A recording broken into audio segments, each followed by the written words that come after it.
Baye Cheikh Diop, Cheikh Koli, Famara Goudiaby, Pape Sidi Mbaye, Cheikhouna Ndiaye, Sadio Kamara, Mansour Thiam, Moussa Dramé, Alassane Bari, Modou Ndiaye, Bourama Sané. Ces noms sont ceux de quelques-unes des victimes de la guerre de Macky Sall contre le peuple sénégalais. Ils avaient 12, 17, 18, 20, 21 ans. Le plus âgé avait 35 ans. Ils ont été tués sur ces instructions non pas par des forces de l'ordre, mais par des forces aux ordres du tyran. Qu'ils reposent en paix et que leurs proches soient consolés. Bonjour, je m'appelle Nathalie Yamb, ça veut dire abeille en Wolof. Compte tenu de ce qui s'y passe, il m'est impossible de ne pas parler du Sénégal aujourd'hui. J'ai donc chamboulé ce que j'avais prévu pour faire cette petite vidéo qui sera dédiée non pas à une thématique spécifique comme je l'ai faite avec le franc CFA ou la corruption, mais qui sera plutôt centrée sur l'actualité.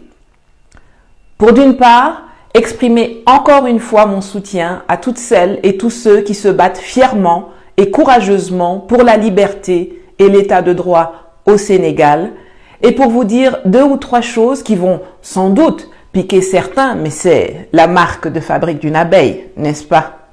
Lundi, face à une révolte populaire sans précédent qui avait suivi les arrestations arbitraires d'Ousmane Sonko, mais également de Guy Marius Sagna, de Tiaté et Kilifeu du collectif Y'en a marre et de bien d'autres opposants et activistes, le régime délinquant de Macky Sall a été contraint de faire machine arrière et de libérer sous conditions judiciaires le leader de l'opposition et détenteur des aspirations au changement de la jeunesse sénégalaise, Ousmane Sonko. Comme il avait fait ça avec l'ancien maire de Dakar, Khalifa Fall, à l'époque, et puis il n'y a rien eu, le président sénégalais s'est dit qu'il allait réutiliser les mêmes ressorts. Mais mal lui en a pris. En réalité, si l'arrestation de Sonko a été la goutte d'eau qui a fait déborder le vase, les raisons de la colère sont à trouver dans la mauvaise gouvernance d'un régime autocratique, népotiste et corrompu, dans l'instrumentalisation récurrente de la justice pour éliminer des adversaires politiques et dans la pauvreté endémique qui s'est accrue avec les mesures complètement décalées et liberticides, bêtement copiées sur la France, instaurées par le président sénégalais, l'homme qui trouve une grande fierté à rappeler à l'opinion nationale et internationale que les tirailleurs sénégalais étaient des privilégiés pendant la Deuxième Guerre mondiale parce que, contrairement aux autres Africains, ils recevaient des desserts. Magnéto. J'ai dit récemment aussi en France, parce que c'est nos amis les Français, et nous avons une relation particulière avec la France. C'est vrai, ils nous ont colonisés, il y a eu une décolonisation pacifique, mais comme me disait le professeur Ibader, ils ont toujours aussi respecté les Sénégalais, parce que le régiment des tirailleurs sénégalais, quand eux ils étaient dans les casernes, ils avaient droit à des desserts pendant que d'autres Africains n'en avaient pas. Tout ça, c'était des signes de proximité, disons, et d'amitié quelque part. Par contre, quand il s'est agi de leur payer leur solde, ce ne sont pas des mousses au chocolat ou des éclairs à la vanille qu'ils ont reçus, mais plutôt des rafales de mitraillettes tirées à bout portant par des soldats de l'armée de France qu'ils avaient contribué à libérer. Une exécution, un massacre que la France a essayé de dissimuler. Je vous recommande la lecture de la bande dessinée Mort pour la France, publiée aux éditions Les Arènes, dont je vais mettre le lien quelque part, qui revient sur cet épisode barbare et honteux, comme il y en a tant de l'histoire coloniale française. Les descendants des martyrs de Thiaroye auront apprécié à sa juste valeur la sortie dégradante de Macky Sall. Enfin, refermons la parenthèse et revenons à l'actualité. Nous sommes une famille. A-t-il eu l'audace de radoter dans une allocution télévisée insipide qu'il a tenue lundi soir après que le président du PASTEF, fraîchement libéré, ait prononcé un discours d'anthologie quelques heures avant? Ah bon? À quel moment, toi, Macky Sall, tu es de la famille de ceux que toi-même tu qualifies de chômeurs, que ton ministre de l'injustice décrit comme des lutteurs désœuvrés et que ton sinistre de l'intérieur appelle des terroristes? C'est comme ça que toi tu traites ta famille, Macky? Tu fais tuer tes enfants, Macky? Nous, on sait comment tu traites ta famille. Quand c'est ton frère Aliou qui empoche les pots de vin sur l'argent du pétrole, tu mets tout en branle pour le protéger et le soustraire à la justice. Quand il y a Covid-19, ta femme prend les vaccins pour faire vacciner chez vous à la maison tous les membres de ta famille et de ton clan. Tu prends ton beau-frère, tu le mets ministre, au calme. Quand des journalistes français se font tuer à Paris, tu bondis dans ton avion pour aller défiler comme un charlot en pleurant que tu es Charlie. C'est comme ça que toi, tu traites ta vraie famille. Sinon, quand les 140 jeunes qui essayaient de fuir la misère que tu leur imposes depuis 9 ans se sont noyés au large des côtes sénégalaises en octobre 2020, c'est en vain qu'on a attendu une larme ou une parole de compassion de ta part. Et au Sénégal, les médias indépendants, tu les fais bloquer sur Canal+, de Bolloré, ton copain corrupteur à qui tu as refilé le terminal roulier du port de Dakar une fois que tu es arrivé au pouvoir. Je parle de lui dans ma dernière vidéo dont je vous mets le lien ici. J'espère vraiment que les Sénégalais ne vont plus se laisser berner. Un individu comme Macky Sall n'aura hélas jamais l'honneur nécessaire pour reconnaître qu'il a failli, trahi son serment fait devant le peuple et qu'il faut qu'il se retire pour que des élections anticipées soient organisées dans les 60 à 90 jours comme le prévoit la Constitution. Au contraire, tous les complots qu'il fomente inlassablement avec l'aide de magistrats et de fonctionnaires corrompus pour éliminer ses adversaires potentiels montrent que le type veut se représenter en 2024. Ça ne se fera plus, sauf si les populations baissent la garde. La lutte n'est pas terminée avec la libération provisoire d'Ousmane Sonko. Il va tenter de vous avoir à l'usure pendant les 3 ans qui nous séparent de la prochaine élection présidentielle. Macky Sall va s'attaquer à des figures moins emblématiques pour casser la résistance. Il va lancer sa flicaille sur des manifestants lambda qui seront arrêtés sur la base des photos et vidéos publiées sur les réseaux sociaux sans que cela ne soulève les foules. Il faut rester mobilisé. Il faut rester dans les rues et maintenir la pression. Sinon, vous êtes foutus. Et ceux qui n'auront pas encore été libérés resteront en tôle, rejoints par d'autres comme Cheikh Diouf, cet étudiant qui a été arrêté hier par des éléments de la police à la sortie de l'hôpital Aristide Le Dantec, où il était allé faire changer son pansement. Cheikh a été amputé de la main après avoir été blessé par balle lors des manifestations de l'UCAD. Pourtant, le PR a promis lundi que les blessés seraient pris en charge par l'État. Mais il a la langue fourchue d'un serpent. Macky a libéré Ousmane pour faire tomber la pression et on dirait qu'il est en train de réussir, alors qu'avec ses sales méthodes dignes de la Gestapo, il est en train de saper la résistance. Si vous vous relâchez parce que Sonko a été libéré, vous aurez gagné une bataille, mais vous allez perdre la guerre.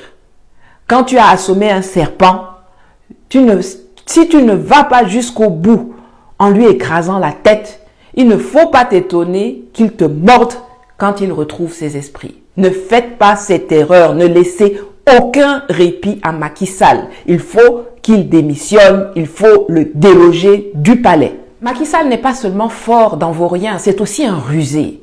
C'est un pur produit du système france-africain qui avait réussi le tour de passe-passe de blaguer les naïfs en se faisant passer pour un anti-système face à un Abdoulaye Wade qui voulait s'éterniser au pouvoir en 2012.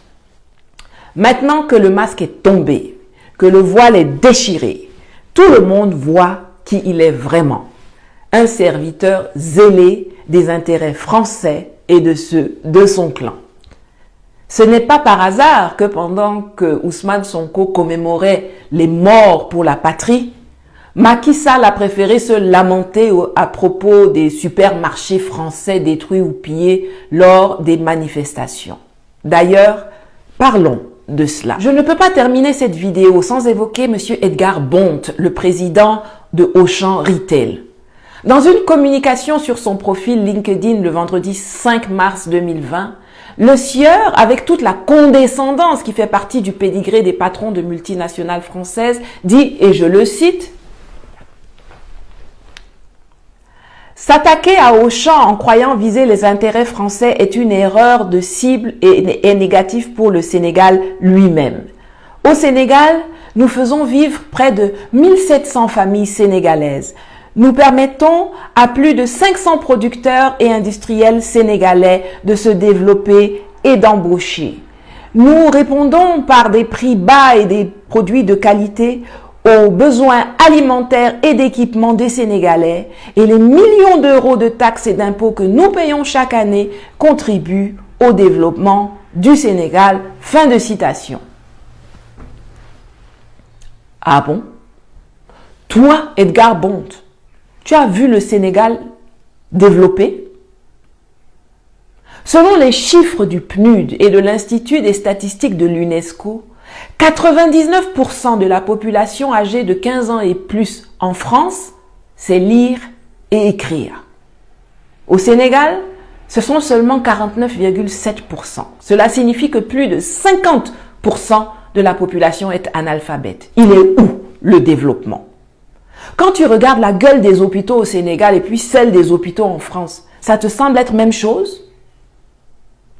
Les milliers de jeunes qui émigrent et meurent en tentant l'aventure migratoire chaque année, c'est pour fuir le développement?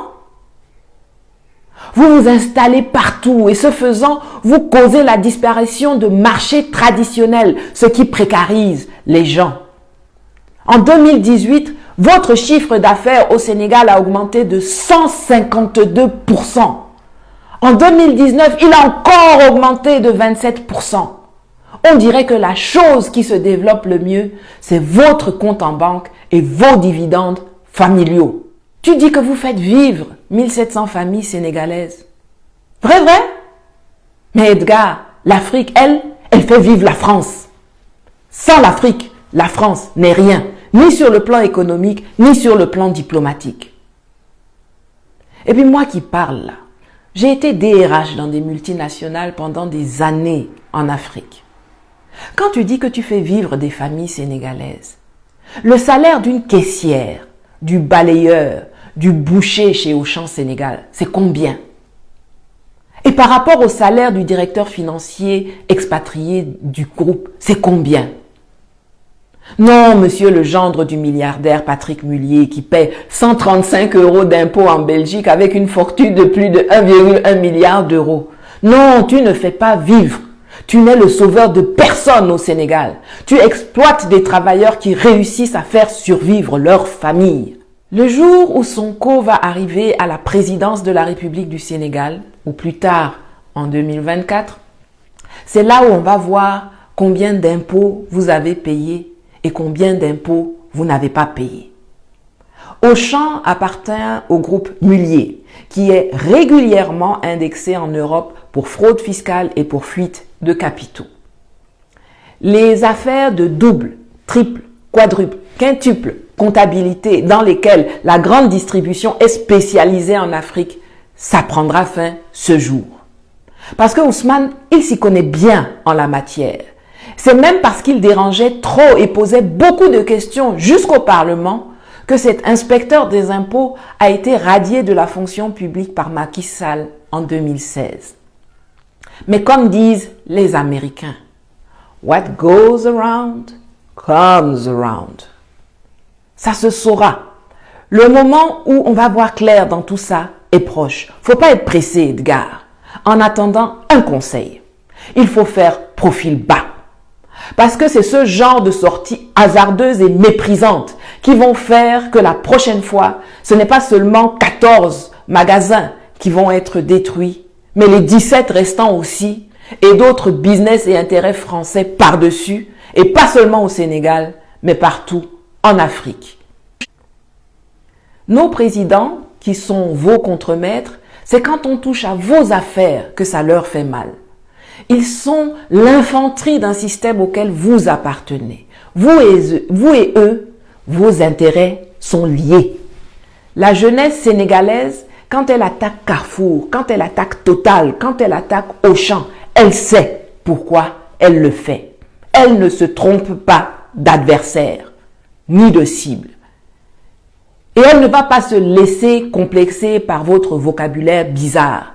Ceux dont vous êtes fiers et que vous célébrez à tour de bras en France, là, les résistants, ce sont eux qui plastiquaient les dépôts de munitions et puis qui faisaient dérailler les trains sous l'occupation allemande.